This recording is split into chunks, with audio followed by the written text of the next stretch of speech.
Good morning, it's Quant Trade Edge, and just going to take a look at the action yesterday on the Nasdaq.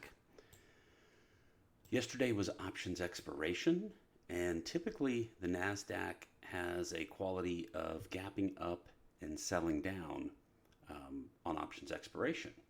That didn't happen yesterday, and one way to have known this was, let me see if I can find it here,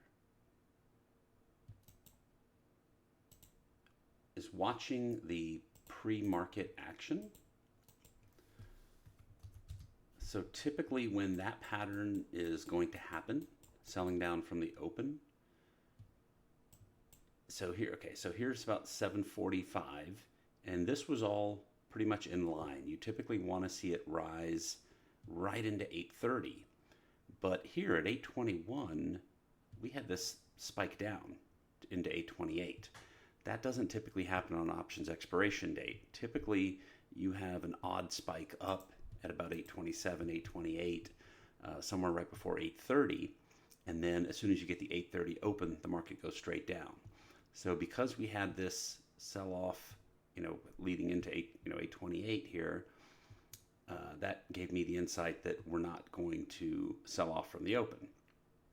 So here, this is the 830 bar. We opened and sort of chopped higher. And options expiration days are typically choppy days. I usually don't trade them. I would trade that first move if we have the right spike into 830. I'll short the open, and that'll be the only thing I do on options expiration. But today we had the opposite. And there were a couple of choice plays here, not very much. It was a very choppy day. But here, if we go back to that pit session chart, it's just a little cleaner to filter out some of the noise. You can see that, this is an outside bar. This is all a hoagie outside. So you basically have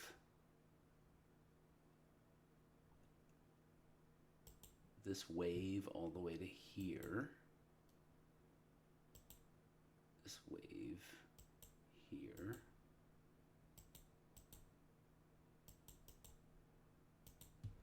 And, this is kind of like 3 pushes up. I mean, you could count it as 4. I mean, this is technically one wave, but you did have that here. But you can see on the RSI that for all of these subsequent peaks, the RSI is making lower momentum highs. And yes, it was a little tricky. You could have thought this was the 3. One little, discretionary thing is these two humps are relatively close together. You typically want to see the humps equally spaced apart. So yeah, there's no clean way to say that this was a perfect pattern, but we did have this series of higher highs with these series of lower highs in the oscillator. And then that kind of led to this the sell-off over here. Now on the sell-off, some of the waves were clean, and I myself am still trying to figure out if there is any pattern to when we get the 2 waves, when we get the 1 wave. But here we had a clean 2 waves. 1 up there and down, and then there was a 1 wave to the upside. And then there was a 1 wave to the downside. And then we got a clean 2 waves again. And then we got a clean 2 waves down.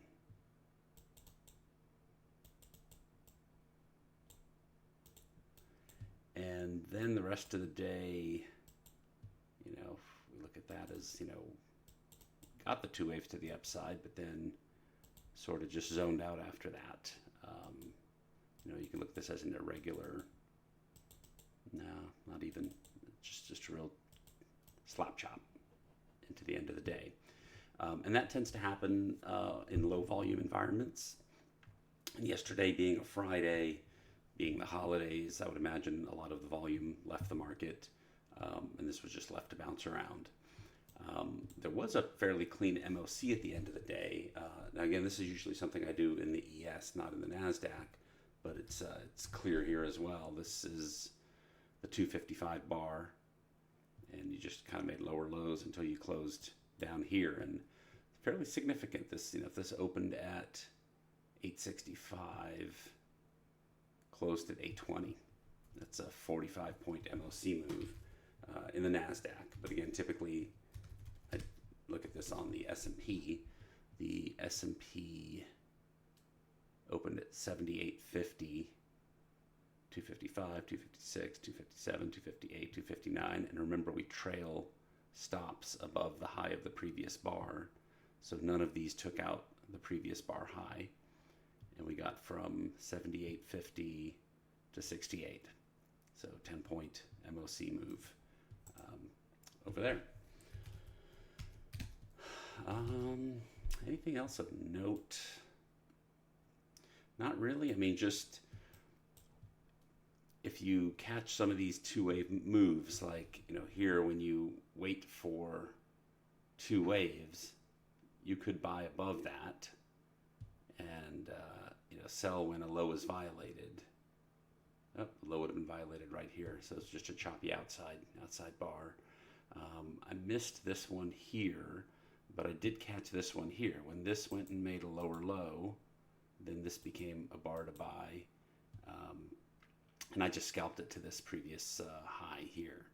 Otherwise would have stopped out, stopped out under here probably. But yeah, other than that, pretty uneventful day. I don't try to be too active on options expiration day. And, remember, there are certain environments that are good for trading and certain environments that are not. And trading is not like any other job where you go in and put in your hard work every day and you get a paycheck. You got to be smart about which days to engage and which days not to engage. And on days that you don't want to engage, there's tons of other things to do. There's research, there's programming, there's reading, there's learning. And sometimes it helps to turn the screen off. Watching lights flickering and numbers changing can be addictive and can draw you into trade in an environment that is not conducive to successful trading. So just keep that in mind, and remembering, not engaging at the wrong time is just as important as engaging at the right time.